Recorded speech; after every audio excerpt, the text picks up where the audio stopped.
Are you ready to hear totally fake, cool facts about all sorts of different things?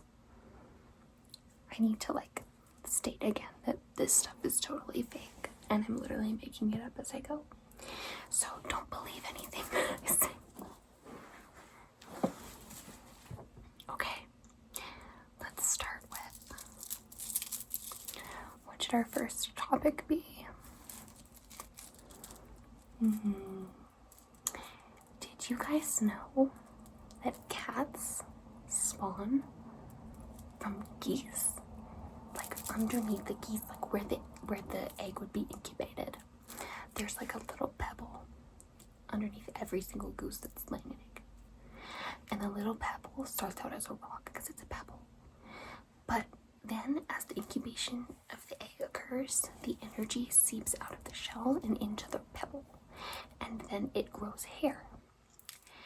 And it becomes a fully grown cat after 6.5 months of constant incubation. So people need to find the pebbles and incubate them themselves once the egg is hatched.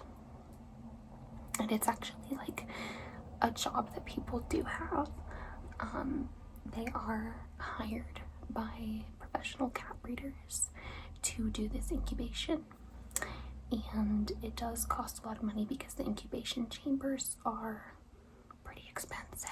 They're pretty high quality, and these incubation techs, they have to go to school for cat pebble incubation, and it's like an 8-year program. It's an 8-year degree, and it's offered at most medical schools, but some haven't really caught on to the trend just yet. Isn't that interesting, guys?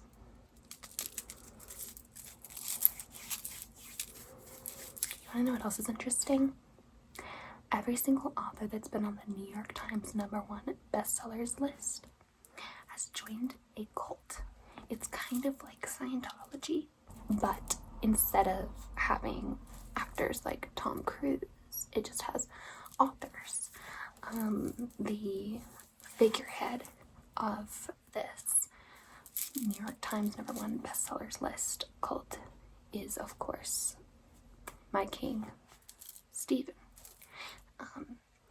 And so it is my deepest desire to join this cult because anything that Stephen does is perfect, is great. So the cult can't be bad, not like Tom Cruise's cult, because that stuff is weird. And this cult isn't weird. They only have a yearly buy-in of $1 million. So it's really not that bad. Especially if you're a New York Times #1 best-selling author. Like, you definitely can afford a yearly buy-in of $1 million. Just saying. But recently, Chris Colfer kind of came out with a bunch of information about the cult, saying that certain people, not Stephen King, okay, not my king, the Stephen, were doing some questionable things in the cult, like coercing younger members into doing humiliating rituals and stuff like that, basically hazing.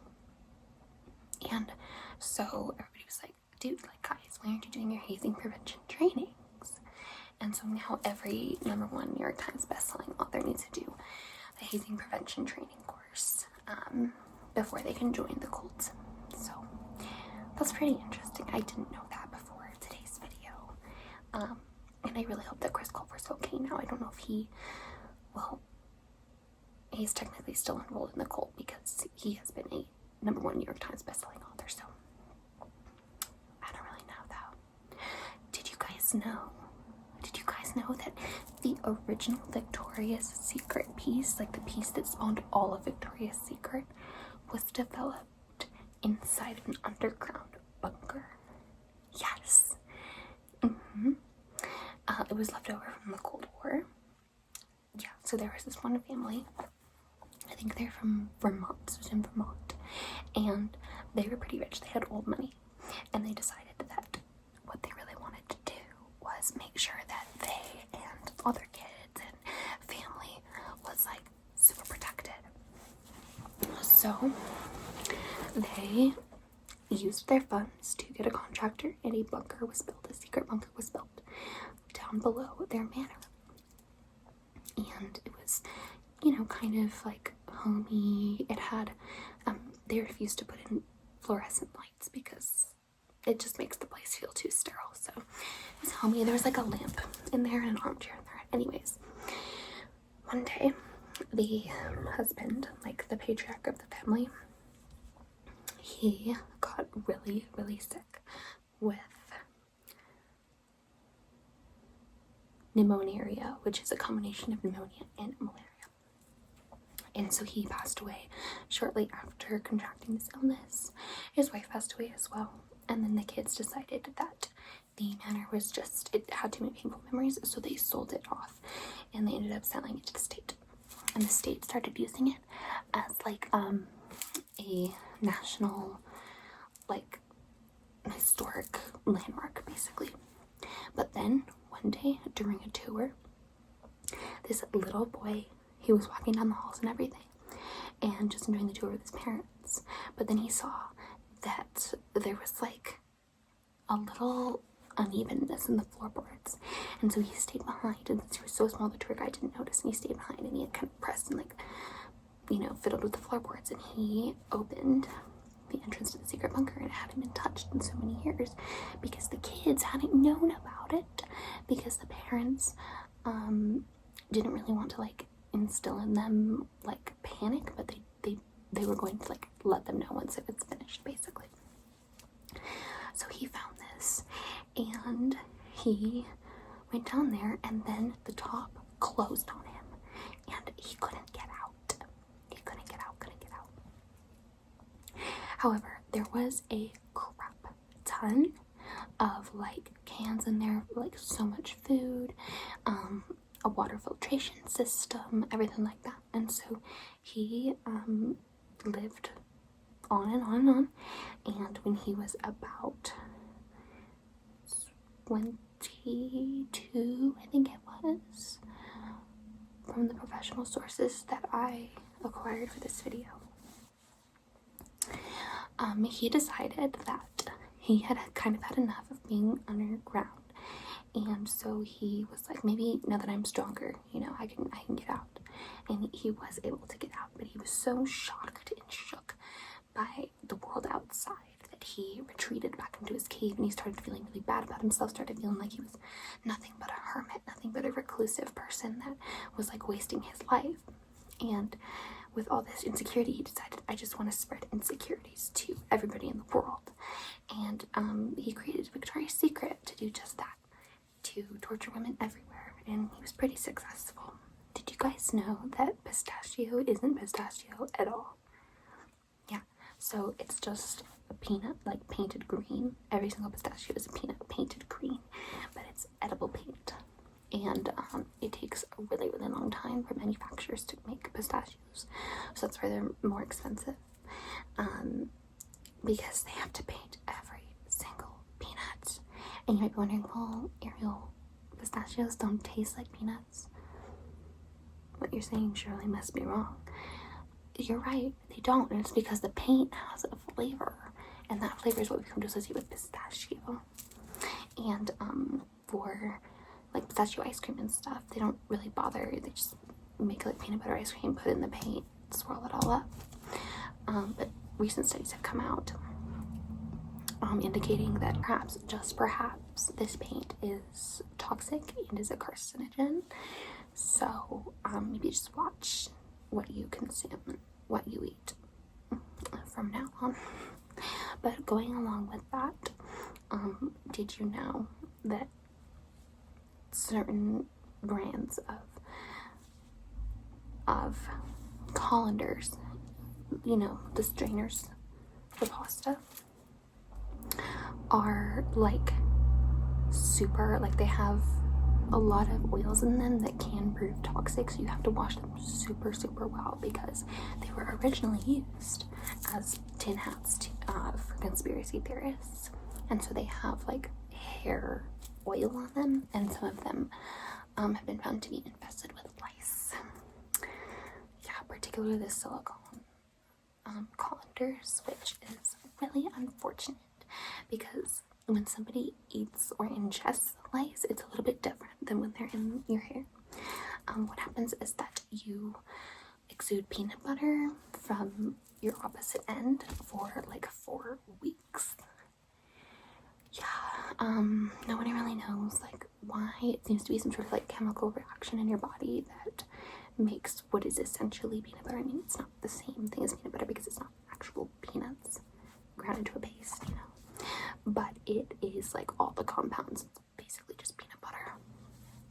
So people don't really know why, but scientists are working on figuring that out so that they can redouble their efforts to warn the public about colanders. Did you guys also know that the technique for making spiral notebooks like this one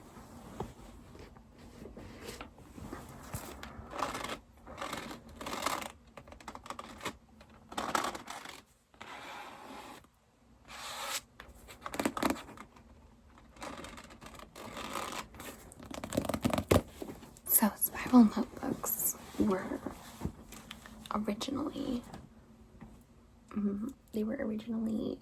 like pieces of fence, barbed wire fence specifically, and then this person on a military base, he decided he wanted to play a really cool trick on the young, like baby, well not baby, but like 8-year-old daughter of the woman who had rejected him years before. And so he cut off like a piece of the barbed wire fence that was around the base and put some paper on it and gave it to this little girl, saying, look, here's a new innovative new notebook. And of course the girl was like sent to the hospital because she got cuts all over herself, and the parents didn't know, you know, what had been on that metal. And so it was like a big like news report. But then the company they were like, we could really, like, they saw the news report and they were like, actually this is a great idea because the paper can have all these little holes and it can flip over much more easily. So that's how spiral notebooks were born. Another incel hate for women. I also just wanted to let you all know that you should no longer be drinking plain water. You have to have something mixed with your water, whether it's like the Gatorade powder, liquid IV, stuff like that, because pure water is so bad for you. It's totally messing with your kidneys and your liver. Like, think about it. Why do you pee every day? Clearly something is wrong with your body, and what makes you pee? Water. However, it does turn out that we're not able to survive without water, so I just suggest altering the water and seeing if that makes the peeing go away, kind of like process of elimination, and then eventually we'll figure out exactly what in the water is making our bodies do this odd thing. So that's what I really recommend.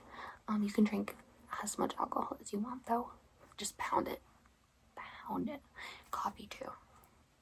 Pound that coffee, pound that alcohol, pound those energy drinks, because those are actually really good for you. So there was a finding, they had a study, one group was given a placebo, one group was given an energy drink once a day for 7 weeks. And it's on the group that was given the energy drink once a day for 7 weeks, grew fairy wings by the end of the study, which is so cool.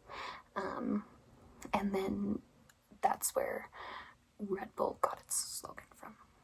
Okay guys, a little bit of a shorter video today, sorry, just because this is my last night in this location for the upcoming semester, school year. I mean, I'm sure I'll come back here for breaks and stuff and film videos here, but the next time you see me, it should be in my new apartment out where I go to school. So yeah, so I just wanted to make a video before leaving, but I got, you know, a lot of packing to do and everything, and it's just, yeah, it's an anxious time, as I'm sure anyone who's like moved knows. But thanks everybody for watching. Please consider liking and subscribing. We're getting a lot of new people in the community, so hello if you are new. And I'll see you in the next video. Bye.